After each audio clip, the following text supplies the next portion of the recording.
So finally gonna do a review of my Radmini. I've had it about a little under a month now, and what's it at here?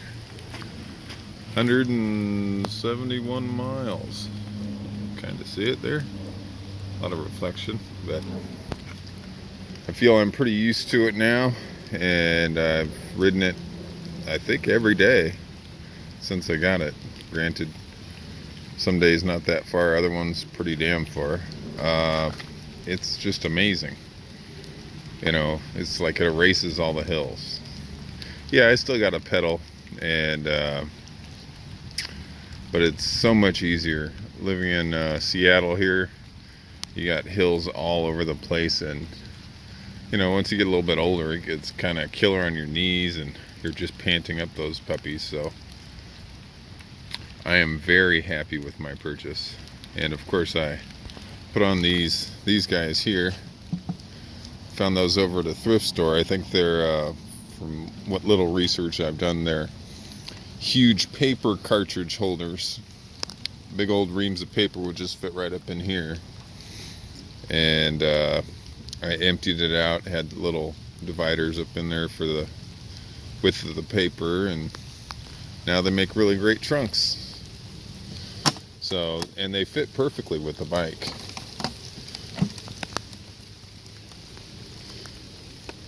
So, and they hold plenty of stuff. So, in this one I usually keep my lunch stuff when I take it to work, and I'll just come out and eat lunch, grab the stuff from there.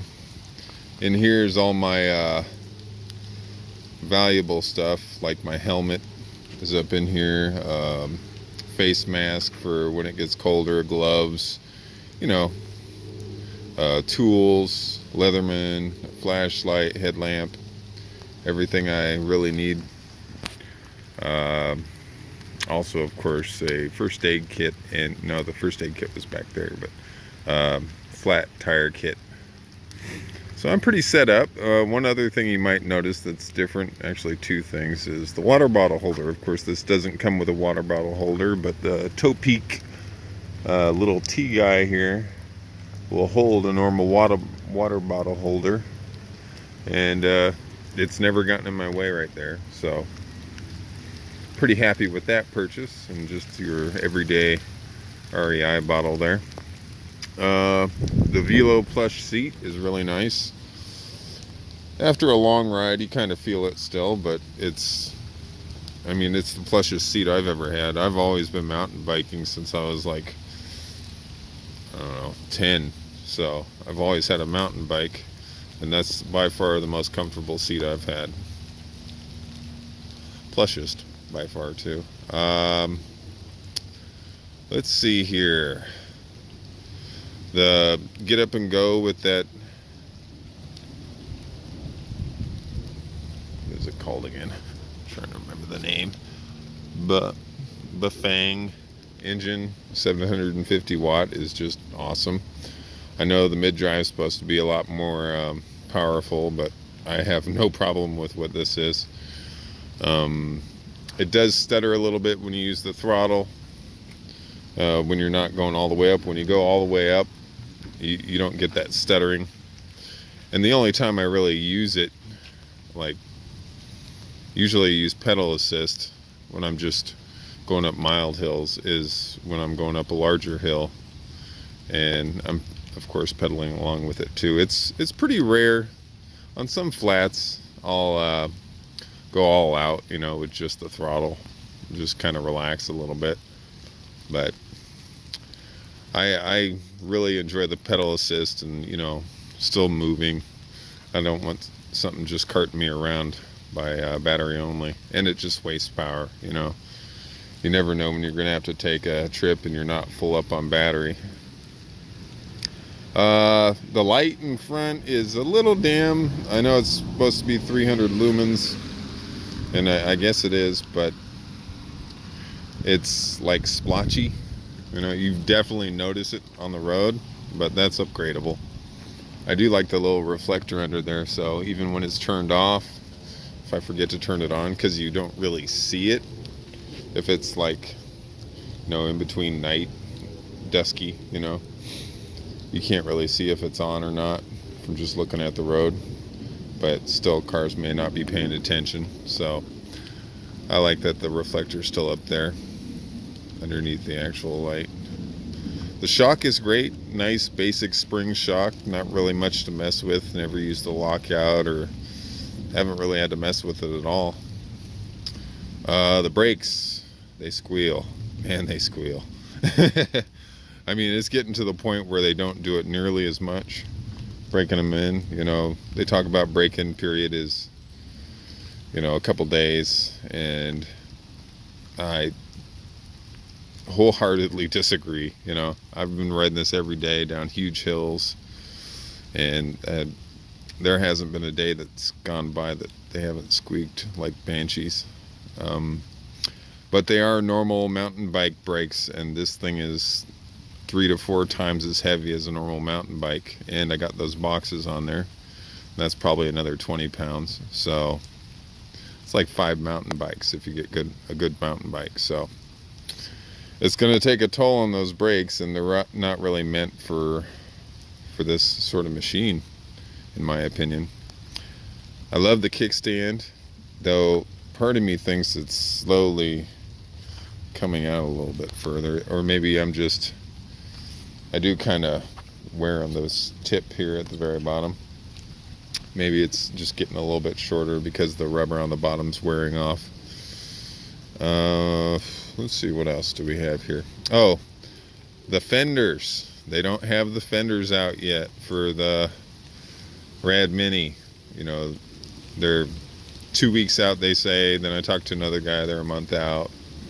Hopefully they get those in soon. I'm on their little email list to be told when they come out, and I'll buy it immediately.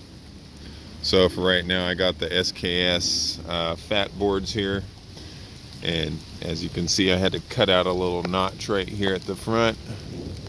That's really the only thing I did to it. This one in the back had a attachment to clip onto here, but it just wouldn't work with that back box on there. And of course this too kind of got in the way, the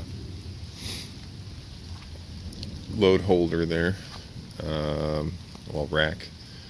So this keeps the box, and that back fender there keeps the majority of the dirt off the battery. And at least on the front part, I got it so it's not swinging up at me.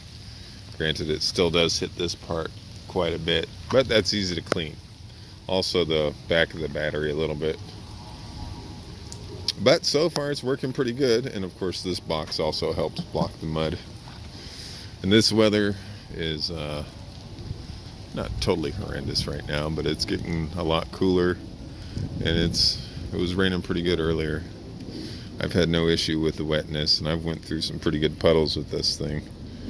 You know, you got to kind of test out what it can handle. But yeah, it's a beaut. Worth every single penny. The computer, I set it up so instead of going 20, I'm going 25. I don't think I've ever actually had it up to 25, because most of my trips involve quite a few hills, not like long level straightaways. Then I could see getting it up to 25, and I also have the extra weight on here. But I've had it like 23, 24. I got the, what the hell is this, Delta phone holder, so if you have a phone with a larger case like I do, it'll hold it up in there. It's huge. It's a lot wider than my phone too, actually, but it fits. And unlike the one you see on Radmini's site, I've heard that the phones kind of slip out of there if you don't have it just right. So I didn't want to risk breaking my phone. I have bad luck with that sort of thing. I don't need to get it held on with a springy X adapter thing that they have, though it does look nice. Just in case you're interested, you're not going to find these boxes or anything, but if you're putting a larger load on here, you get the Night Eyes rubberized. They're like huge zip ties. This whole box is just held on by a tiny bit of Velcro on the bottom just to keep it centered while I put this on here. It's all being held on. It goes through here. That's where the paper used to exit. all being held on by that, and I'm going over stuff like this all the time. Just boo, boo, boo, boo. They, as you can see, they don't move at all without moving with the bike, of course. They're just rock solid on there with those. I forget what they're actually called, but they're like huge zip ties. I mean, not zip ties, twist ties. On this one, I used industrial strength Velcro. That's the only thing holding this entire box on it. As you can see, it's a part of it. I got it all the way under here, and this kind of tightens it up a little bit with the wraps. Not too much, but it's on there real good. See on the back too. Those are kind of my mods, you know. The fenders, they'll do for now. And the box, I love it. I got they're lockable with the master locks here. I'm gonna upgrade the locks one of these days. If I'm in a low theft area, I just put on one. If I'm feeling really worried about the people around, because you know the stuff in here adds up. Toolkits and waterproof clothing, cold face masks, really adds up. So I don't want it getting stolen, and of course the helmet. But I got another one over here I can put a lock on too. Let's see, anything else? That's about the whole bike there. The derailleur, I know a lot of people knock on it because it's not the highest end one. It's like one above the lowest. I've never really had any issues with it. Hey puppy. Yeah, it's worked fine so far. It does have to be adjusted a little bit though. I haven't took this in for its first tune-up yet. Another week or so I will. Haven't really had to fold it much, but it looks pretty straightforward folding it, and you know, I don't plan on using it on a trip until the weather gets better. I do want to try it on snow. I'm scared to try it on ice because I haven't seen anything stud wise with these 4-inch wide 20-inch tires. So I would really like to find something like that for, at the very, well, both tires. Yeah, I want both front and back, because if you're going down a bigger hill, it's just, you know, you want all you can have as far as traction. Big old icy hill. I love this stem. I haven't had to raise it, and I'm 6'9", but it's very interesting. It's smooth, well cut. I mean, CNC'd or whatever they did. It's really nice. I like the height right now. It kind of reminds me of a mountain bike sort of setup, from the seat all the way. You know, mine are usually pretty even on my mountain bikes. Again, I've never had one custom made for my height, so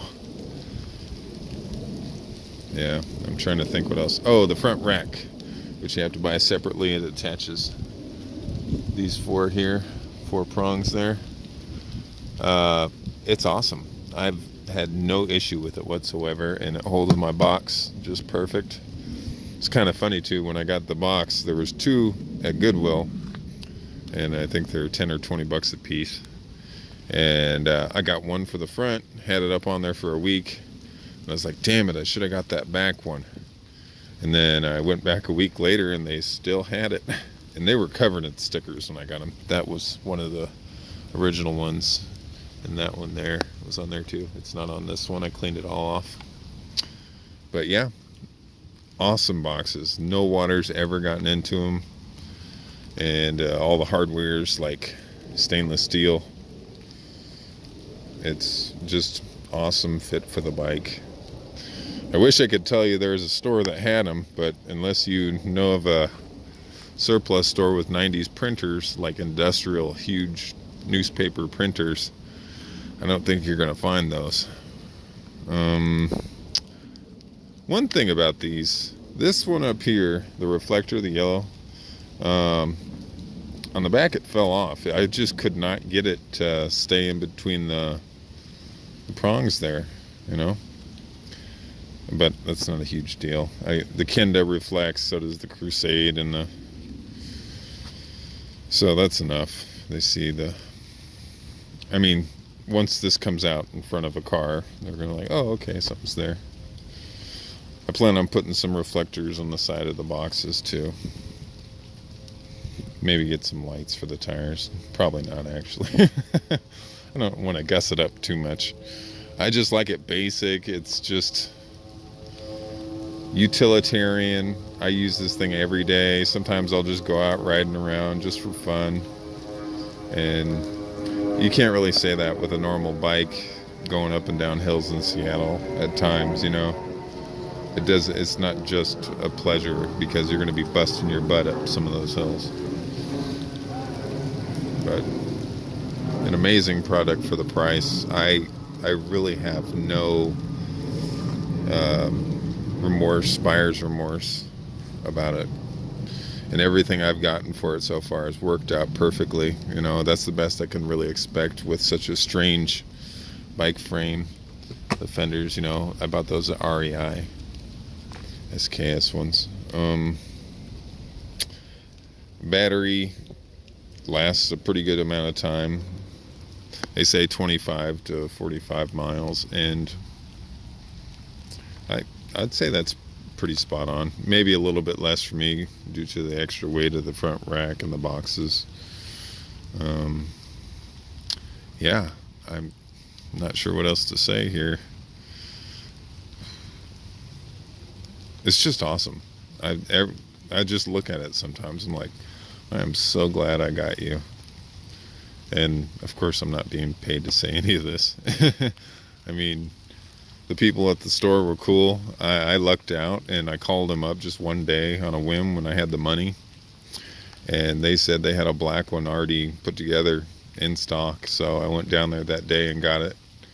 Had a little bit of an issue that day with the electronics, the wiring, and they fixed it right up the next day. So I've nothing but props to the guys over at Rad Power Bikes. Let's see here. Yeah, that's about it. Brakes are squeaky. That's the biggest thing, man. Kills me. You know, you're going down a street and, you know, a moderate hill like downtown Seattle, there's people all over, and you hit those back brakes and the front ones trying to, at the same time, trying to slow it down as smoothly as possible, and all you hear is squeak. You sound like a semi trying to stop on a dime, you know. It's slightly embarrassing, but other than that, though, and they are calming down. About 3 weeks into it, they're finally, you know, there's times I can stop without making too much noise. But if I try and stop on a dime, there's some serious squealing. Other than that, though, no issues. And that's just, you know, I could still stop. I'm still safe. It's just if there's a lot of people around, they're like, what the crap? I'm trying to think. I felt like I had more to say about it. Have I said it's awesome? Yes. Yes, I've said it's awesome. I may try the suspension seat post just for a little bit more plush. Maybe it'll give me a little bit more height too, because I have this about almost an inch over max height. So I don't want to ruin the frame where it connects there, or just bend the seat post. So I want to get something a little bit longer. I'll look into that here pretty soon. It kind of sucks you can't see the front trademark here too well, because it's nice aluminum CNC'd out. But, you know, people can see on the side what sort of bike it is. Yeah, that's all I got, man. I gotta hop in my wet seat and ride around for about an hour, then head on home. May need my gloves though. It's getting cold and the rain's getting worse. But yeah, it's amazing that bumps like this, see if you look, that's going up like 4 inches, you know. And if I hit this going like 10, this bike takes it like a champ. Yeah, I'll have to lift my butt up a little bit to keep in control, but if you're used to riding a bike, it's not really an issue. And I hit stuff like that all the time in Seattle. It's like they never even thought about repairing their sidewalks. Look at this. Just bam, bam, bam, bam. Each of those are, that first one's like 2 inches tall. Next one's 3.5. Next one's 4. Some smaller ones way back there. And they're all over. Oh, yeah. It takes a while. But due to the weight of this, you know, you get a little nervous like jumping curbs like this. But I can do it, you know. Or if you're at a dead stop, if you just hit the throttle real fast while you have your legs on the ground, you're kind of planted, it'll pull it up for you. That's kind of cool. Now I could just hop out there and land level. I mean, I'm not doing bunny hops on it or anything, but I feel like I'm just riding a normal normal bike at times, you know, but just the hills aren't an issue anymore. I still got to put some goo in the tires. You hear a lot of things about the tires popping, but I think that was the 2016, 2017 models. I don't think they had the Kenda tires, at least the first year. But mine seem pretty nice. I know I've went over some glass, and I've had no issue. And, yeah, that's all I got. Alright, I hope you enjoyed the video. Touches some stuff about the bike. And, you know, if you're, just don't, I mean, if you want to, go ahead and buy their stock stuff. And I did with their front rack. I can even put panniers on the front and back if I wanted to, if I was really going on a huge trip. So, yeah, buy their stuff if you want. But you can also put your own baskets, whether they're just plastic or metal baskets, you know, from a store, you know, find one on the ground, just plop it up on there, man. They're awesome. It'll take anything. And they also have their own racks that they make that sit on top of that front rack and back rack. See the built-in little screw places here? They're welded onto that. So you can put a lot of stuff on there. And it's just, you can carry almost anything you can imagine other than like furniture. I could probably even get a chair on that back one. Yeah, it's amazing what something this small and foldable can do, you know. Anyhow, enough glowing about my relatively new bike now. Anybody who's kind of on the fence on it, you may as well get them while they're in stock. And it also has lots of upgrade options. If you're like, the derailleur here can be upgraded. It's could probably do the back motor too if you wanted to go 1,000 watt, but it would void the warranty, I'm pretty sure, on that one. Hopefully they don't replace the batteries. The 2017 model used a different battery, but all the 2018s use this battery type right here, exactly the same. So hopefully they'll just upgrade like the amount of batteries that are inside that box. You know, so we can keep using new batteries like 2-3 years down the road when this battery starts losing its edge. I would like to buy a new one with more power to it. Maybe a 52 volt battery instead of this is a 48. And I'm sure if you're looking at this video, you've researched the stats on this bike. It's just awesome. Everything about it is just awesome, except for the brakes. I'm just going to keep saying except for the brakes. Yeah. All right. I'm really going to stop the video this time. Y'all have a great day.